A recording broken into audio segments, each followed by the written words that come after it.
Hello বন্ধুরা, আমি গেছিলাম মেয়েকে নিয়ে ডাক্তারের কাছে। দেখো, মেয়ের চোখে একটু সমস্যা ছিল, তাই চোখের ডাক্তার দেখাতে নিয়ে গেছিলাম। এটা হচ্ছে মসলন্দপুরের বিবেকানন্দ হসপিটাল, চক্ষু হসপিটাল।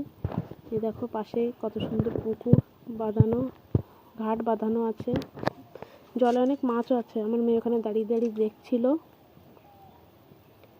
এখানে অনেকেই বসেছিল। ওকে বারবার ডাকছিলাম, ওখান থেকে ও আসছিলই না, ও ওখানে দাঁড়িয়ে মাছ দেখছিল। তারপরে আমরা এখানে বসেছিলাম, আমি আরও।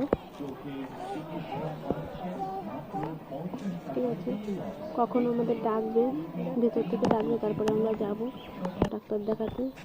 আমাদের দেখানোও হয়ে গেছিলো।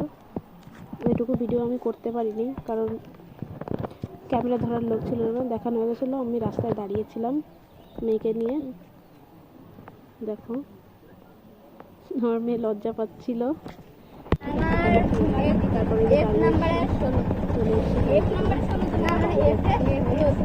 যাওয়ার পথে মেয়েকে আইসক্রিমও দিয়েছিলাম, আইসক্রিম খাচ্ছিলাম। এই জন্য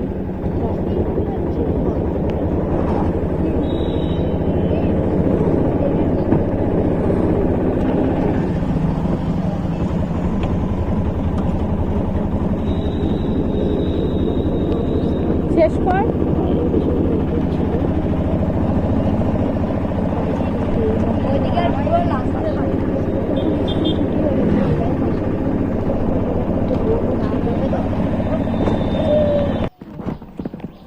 চলে এসেছি বাড়ি। এই যে দেখো, ডাক্তার দেখানো হয়ে গেছে। ডাক্তার দেখে একটা ওষুধ দিয়েছে, বলেছে দিনে 4 বার লাগাতে। আবার সামনে শনিবার যেতে হবে। যদি ঠিক হয়ে যায় তাহলে হয়তো যাওয়া লাগবে না, যদি কোনো অসুবিধা তাহলে। কেমন লাগলো অবশ্যই।